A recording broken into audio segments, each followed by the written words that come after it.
posting consistently.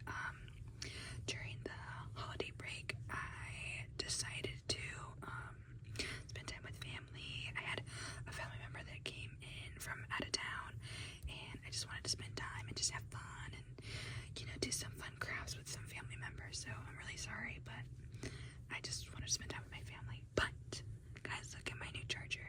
I got it at Five Below. I think I already scuffed it. Great. But it was really cute. And I think it was like $5.55 or just straight up $5. That is lit. Okay. Neither here nor there. I wanted to show you guys kind of how I approach a research project. Now, I already did submit a proposal for this topic. That does not mean that he's gonna like my topic, my professor, but I kind of wanted to just kind of show you guys my proposal. Now, I am a student. I am not a professor. I am not a well-seasoned student either, so my writing might sound kind of dumb, honestly. So I'm sorry if we have any academics out here that are gonna judge me. Honestly, you're free to judge, but please do not hold me to a standard of being an actual art historian. I do not have my degree yet. However, I have written some of these papers before, and I have gotten A's in my art history classes. So I am hoping that I'm decent if I've gotten straight A's for so long, So, neither here nor there. But either way, I wanted to show you guys how I approach this type of topic. So, let's get into it. Now, this is on GoodNotes. I love GoodNotes. It's one of my favorite apps to use for school. Half the time, I will just scribble notes during lecture, and then I record my lectures, and then I'll listen over again and see what I can add. But this is not that kind of situation. But look at my cover. Isn't it cute? I thought it was cute. Okay. And then I obviously covered my name and stuff, so that way you guys couldn't see it. But isn't that a cute little teddy bear? Hello, little teddy bear. So cute, so cute. Okay, so research proposal. So honestly, what I am going to do is I think I am going to show you guys what I wrote, and then I'm gonna probably highlight the key components that I will need for my research topic, and I don't know, maybe even add some comments. I'm not 100% sure what I'm going to do yet. Actually, let me do this first, and then whenever I see anything that I like, I'll highlight it. We're going through the motions, my friends. Okay. Southern Baroque art is best known for its intensity, elaborate compositions, and moral undertones. Sorry guys, that was my computer. This period of art emerged during the Catholic Counter-Reformation. This style of work was used as a tool to inspire the viewer's religious devotion and to be a method for expressing the ideals of the time. The two works I have chosen for my research project that best reflect these characteristics are Cleopatra with the Asp, circa 1628 to circa 1630, by Guido Reni, and David and Bathsheba, circa 1636 to 1637, by Artemisia Gentileschi. Both works portray their subjects, women, in states of morality, sensuality, and tension. Okay, so what we can do is highlight which ones I'm actually going to do. So that is Cleopatra with the Asp by Guido Reni, and David and Bathsheba, and then again the year, and then Artemisia Gentileschi. Sorry if I butcher her last name. I'm not the best at that, like with pronunciations. So this is what we need. Both works portray their subjects, women, in states of morality, sensuality, and tension. So this is kind of our thingamabob that we're going to be focusing on.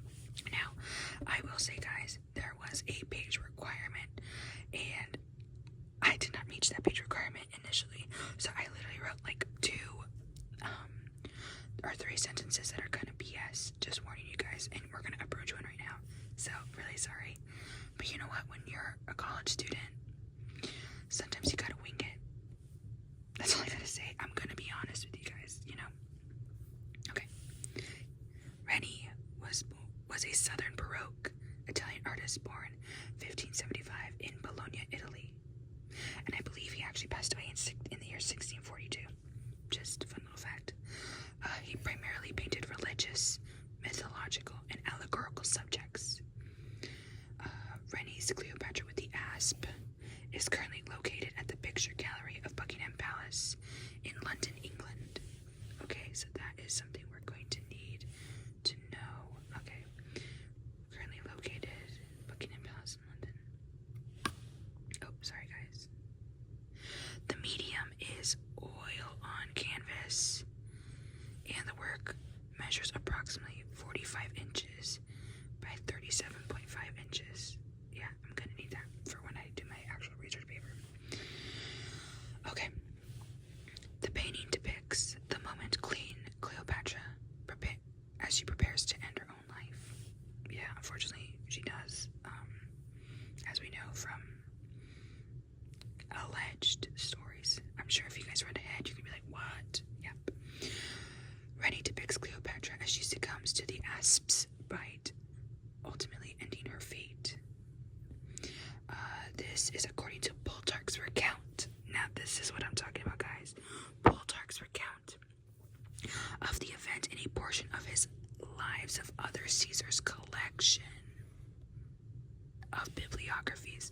So, guys, this is not history, and I feel like people think that is history, and it really isn't. Now, I do need to do my own personal research on what may have been the cause. I was talking to my friend about this, and she said it might have been a seizure or something, but we're not 100% sure.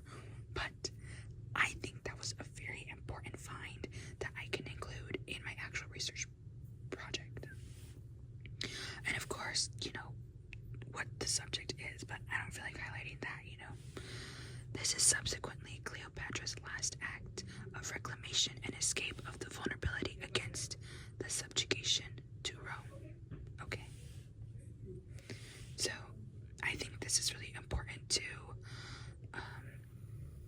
my argument. So, I am going to highlight that. I'm sorry, guys, you're on my phone stand. Rennie portrays Cleopatra with sensual allure and in chiaroscuro, which, if you guys know, Caravaggio, he's really well known for that. So chiaroscuro, for lack of better terms, is that huge contrast you see from dark to light. And I wish I could show you the painting, but it's kind of, I think, inappropriate for YouTube. But it is in a chiaroscuro situation. Thus, he creates an image that not only portrays the queen as powerful, but also vulnerable. Yes, because I think she's powerful in a way of reclaiming her autonomy, but also vulnerable because she's in a state of, you know, almost dying. So that's kind of my argument here. Okay, Artemisia Gentileschi. Let's see what I wrote about her. Again, this is another one that I kind of like BS'd on, so I'm sorry, guys. Just like the sentence, not the rest of the work. Artemisia Gentileschi was a prevalent Southern Baroque female artist born in 1593 in Rome. And actually, in class today, we read a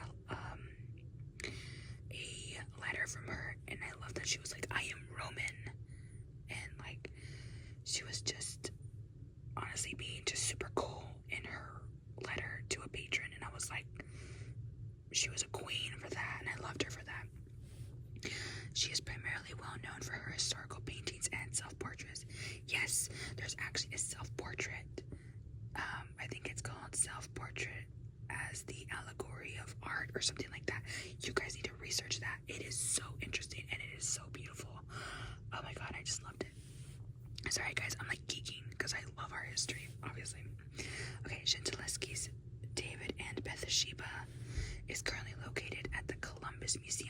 based in Columbus, Ohio. Yes, sir, it is. Okay, the medium for this work is also oil on canvas and measures at approximately 104.5 inches by 82.5 inches. Now, guys, that is humongous. Like, let's compare it to this one, 45 by 37.5. 104 by 82. That is insanity. Oh, it's just crazy. But let's continue. This work depicts a biblical narrative in which the character Bathsheba is bathing as King David watches her from a distance. Guys, I thought that was kind of creepy, but whatever. In this painting, Gentileschi portrays Bathsheba in a time of calm as she is tended by her servants, even though the scene is troubling. I find it troubling because he's literally watching her from a distance. Stalkers dad as much. And also, if you know like the history of that story, it's not a good feat for her in my opinion. The events that took place afterwards beg into question themes of vulnerability and morality in terms of women in the Baroque period. Themes I wish to explore in this paper. So I don't think I actually worded this portion right, but what I meant to say is there was a power imbalance with obviously King David and Bathsheba, because he was a king and she was just one of his subjects, and he does impregnate her and then kill her husband, and a lot of bad stuff happens, and you know, she marries him, so she kind of has a somewhat good life and everything. But in my opinion, my humble opinion, I question whether or not she was actually able to say no to him because of that power imbalance. Like, could she really say no to a king? Which, yes, you can always say no. I'm sure it's happened before, but what would have been the ramifications of that? You know what I mean? I feel like it would have put her in a compromising position, or her husband in a compromising position. Her husband died because she was pregnant. Imagine if she had said no. Who knows what might have happened? He might have killed him anyways. So, yeah. Okay. So yeah, that's what I meant to explain in this paper. In the next paper I will be doing. I will also address the other two artists that collaborated with Gentileschi on this work. So when I was doing just a brief scan on like research, I saw that two other artists actually helped to create the actual architecture, like paint the architecture in the painting, and then also there is in the background kind of like greenery and stuff, and another painter helped her with that. I thought that was so cool, but of course this is just my proposal, so this is just like a teaser for what I wanted to share with him yet. So, and this professor stresses me out sometimes, guys, because he's really tough, but I've never gotten lower than a B on one of my assignments in his class. But I feel like every time I take his class, he's just getting harder and harder and harder because he expects more from me now. And I'm like, please just go easy on me. But whatever. Okay. In this research paper, I aim to explore how these artists were able to address the tension and the themes of sensuality, vulnerability, and morality. Yes, this is my actual, like, research topic. It's like depictions of women in vulnerability, morality, sensuality, and you know, the tensions between that. I'm sure I did not write that or say that correctly, but you kind of get what I mean. While also connecting these two works' narratives within Southern Baroque ideals by analyzing subject, historical influences, and visual techniques. Yep. These are all things I'm going to need to address in my paper. I will also explore how these two artists can engage their viewers in a dialogue of virtue, agency, and the complexities of female representation. And I know, guys, that sounds like I'm a friggin' encyclopedia, but I think these all kind of are intertwined or, you know, connect. So, I don't know. I'm hoping to address that. Now, I know this seems like a lot, like I'm like planning on doing a lot, but my research paper, I think, has to be a minimum 7 to 15 pages. So I can totally do that in 7 to 15 pages. I know there's certain people that could probably do this in 100 or 200 pages. This topic for them could be a dissertation in itself, but I'm just gonna do like I usually do probably like 8.5. So that's kind of the goal. Honestly, if I just hit 7, we're done. I'm not doing any more. I'm not that extra. No. I will also broadly dive into the religious and societal context that helped shape these two works, by emphasizing the Counter-Reformation's heightened focus on storytelling, on themes of morality, and the evolving perceptions of women in the 17th century. That is a run-on sentence if I've ever seen one. Crazy. Okay. Guys, I'm telling you, it was due at 11:59, and I worked, so I was not ready for this, bro. So, yeah. So, that, and, okay, emphasizing the Counter-Reformation side focus on storytelling, on themes of morality, and the evolving perceptions of women in the 17th century. Now, obviously, 17th century Italy, very misogynistic. There were some women who benefited from that system, of course, but honestly, if you were a woman in the 17th century, no matter whether or not you were wealthy or not, it was just not a good thing. They thought you were just like dumb, and that like blows my mind. But yeah, I just hate it. But that's history for you. I will also include a brief biography on both artists and their collaborators. Yeah, because I'm totally gonna mention their history, and also just kind of barely address. I'm not gonna do like a huge address on the collaborators that I had mentioned before for Gentileschi. I might just, name them, address their contribution, and that's really it. I'm not really planning on doing much. Okay, these works connect to the themes of vulnerability and moral tension. Both works highlight women in moments of high vulnerability. Of course, this is all of my opinion, so he may not like it, but whatever. The moral tension in these works highlight the conflicts between their agency and political and societal forces that were acting upon them. You see, this is what I was talking about. Because, yes, did they make those decisions? Yes. But in a sense, I feel like they were kind of forced to make those decisions. Of course, you could always say, no, you had free will or free choice. But I don't think so. I don't think so. Okay, we're almost done. Overall, these works challenge the viewer to consider the complexities of gender, power, and morality. Yep. I think this is... Oh, Queen, what was that? Yeah, I think this is kind of like... Boom, boom, boom, boom. That is so ugly. Let me fix that. Yep.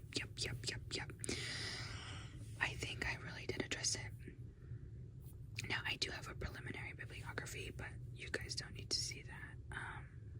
But yeah, this is what I'm planning on addressing for my research proposal. Now, this video has already hit basically 20 minutes, so I'm not gonna actually do that with you guys this video. Maybe next video, or maybe we'll do something else next video. I'm totally here for suggestions, but I just wanted to show you guys kind of how I address things first. I might add comments later. Don't know yet, honestly. I just wanted to kind of point out what key components I am gonna have to mention in the actual paper, like facts and stuff, or like things that I was planning on doing, because obviously I'm gonna actually discuss the paintings and do an analysis on those, but I wanted to be like, okay, what did I say I was gonna write in this paper? Okay, historical influences, visual techniques. Okay, talk about virtue, agency, and the complexities of human representation.